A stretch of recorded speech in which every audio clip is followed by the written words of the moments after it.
Hi, I'm Dr. Brian Kaufman, a retired family doctor and a CLL patient myself, the Executive Vice President, Chief Medical Officer, and co-founder of the nonprofit CLL Society, and I'm excited to be back in rainy New Orleans. Dr. Niemann, can you please introduce yourself? Very nice meeting you here in person, Brian. I'm Carsten Niemann. I'm a hematologist. I'm chairing the Nordic CLL study group and heading the CLL research group in Copenhagen, Denmark. Dr. Niemann, we're trying to understand how drugs work, and you have a paper here, and I want you to unpack this for the patients because it's kind of complicated, the language here, and if you could explain it in a patient-friendly way. You're doing an oral presentation, and the title is Residual Disease Kinetics Among Patients with High Risk Factors Treated with First-Line Fixed-Duration Ibrutinib plus Venetoclax versus Chlorambucil plus Obinutuzumab, the GLOW study. So can you unpack that for patients and tell us why you were doing this study? Sure. So firstly, when we look at patients with CLL, we know that the median age at time of diagnosis is 71 years, and we know that a lot of our patients suffer from comorbidity. And most clinical trials used to be focused on patients just with one disease, because that's easier to manage a trial like this. So what we have worked on, both investigator-initiated trial and here in a pharma-sponsored trial, is to adapt treatment for patients with comorbidity, being more frail in that way, because we want to make sure we get create data on the population of real patients with CLL. And then we next want to test, can we improve the outcome?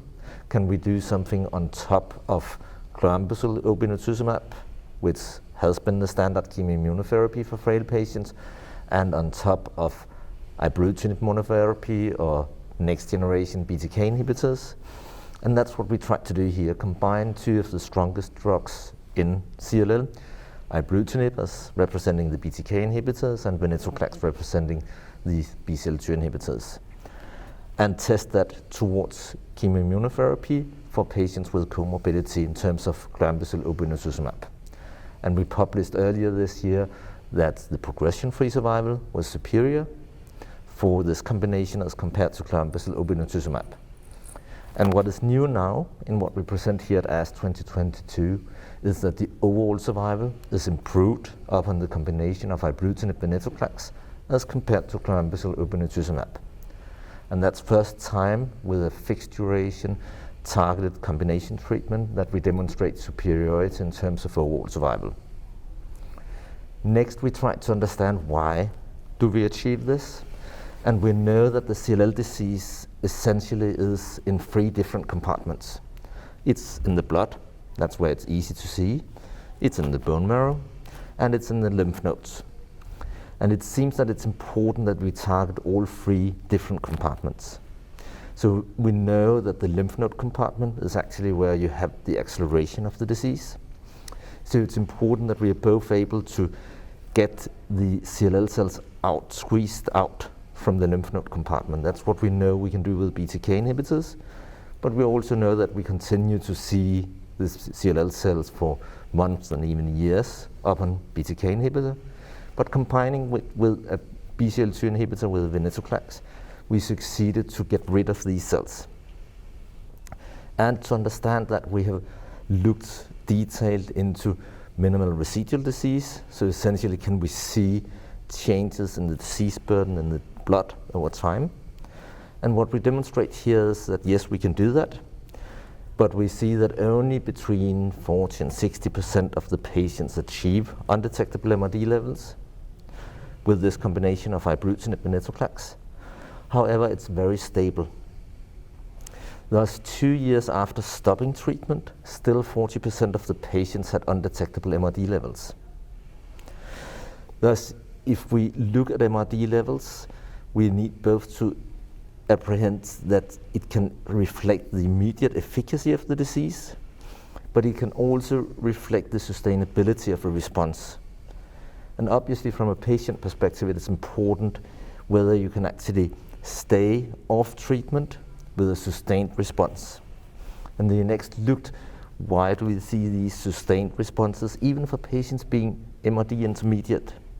So they have some residual disease there, and this is after 2 years of therapy with Ibrutinib and Venetoclax? Is that It's just after 1 year. only 1 year So of therapy? it's just 14 months of Okay, therapy. okay. And we see that even if they have some residual disease in the peripheral blood, they have a very good sustained lymph node response. Thus, even though you do not get down to 10 to minus 4, 1 in 10,000 cells, you can still get a sustained response where the amount of CLL cells in the blood stay at the same level and the lymph node compartment also stay in complete remission. And this may reflect that maybe, and that's my vision for CLL, that we can turn the CLL disease back into the pre-malignant monoclonal B lymphocytosis. And the reason that's important is that we know that we have a very high proportion of patients, actually not patients, but persons out in the general population that have monoclonal B lymphocytosis, the pre-malignant state. So that's when you have the same, it's the exact same clone that's CLL, but it's less than 5,000, per cc of blood, and that's called MBL. And depending on what count it is, some of those, a very small percentage of those patients can advance to CLL, but most of them just have a normal life. And that's really important, because for me, it's more important with a clinical cure than actually achieving undetectable MRD levels. And I think that's important to keep that patient perspective. We don't want to put our patients on indefinite treatment if it actually does not improve quality of life or overall survival. I guess these two are really what should be the outcome for our patients for what we do. And the other thing we saw in this trial was that for patients treated with Chlorambucil Obinutuzumab, the reason that we saw this difference in overall survival seemed to be infectious deaths after being on treatment. So actually, on treatment, we saw a few more deaths for the Ibrutinib Venetoclax arm.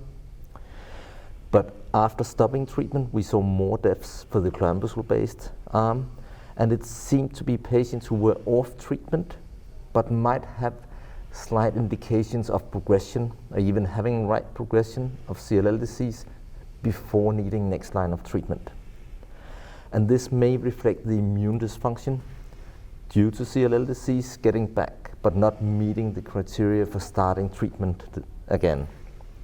So that's really an unmet need. We need to understand the interaction between the immune dysfunction and the CLL stages, because we need to address this unmet need in CLL, that we know that actually the major threat for our patients is not CLL itself, but it's the immune dysfunction and the risk of infections.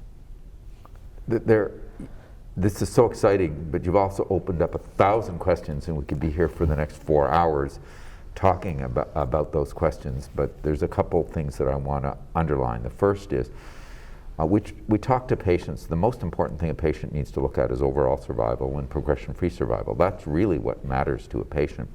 Those are often the hardest to measure, but that's what really counts. It's not what your response rate is, it's not the depth of the remission, it's how long do you live and how long do you live without the disease coming back. And the second issue is, if you mess up your immune system, it's ball game over. Most of us don't die of CLL directly, we die of complications, second malignancies, which is part of the immune dysfunction, or infections. So having something that maybe can push down the CLL so your immune system can reconstitute, that seems incredibly important to us. Well, this is really exciting research. Can you, any final thoughts or anything you want to share with patients about this research? So for me, I very much agree. Immune dysfunction, we need to address it. And we can do that from different perspectives. We could try to treat all patients with CLL the same, or we can try to develop what I would consider precision medicine or individualized tailored treatment. And for the last approach, we need to identify the pattern for each patient, what behind in time we all called medical art, that we used our combined experience from treating other patients, from reading the literature, to identify what would be the optimal solution for this patient in front of me. And what we try to do now is to use data science to compile all the data we have available and use what's called machine learning. It sounds like something strange, someone call it like medical artificial intelligence. Essentially, it's pattern recognition, that I can help myself and my colleagues by using the power of computations to identify the pattern for patients with CLL and a high risk of immune dysfunction at time of diagnosis.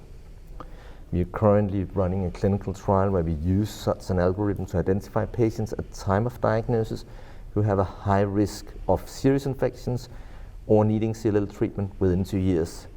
And we offer them a randomization between standard of care, observation, or 3 cycles of combined BTKI and BCL2I.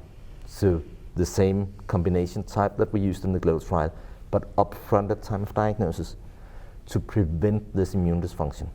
And only 3 cycles? Only 3 cycles, because we don't want to cure our patients, because that may harm the patients by too long treatment, but we want to turn the CLL disease back into monoclonal B lymphocytosis and regain the immune function.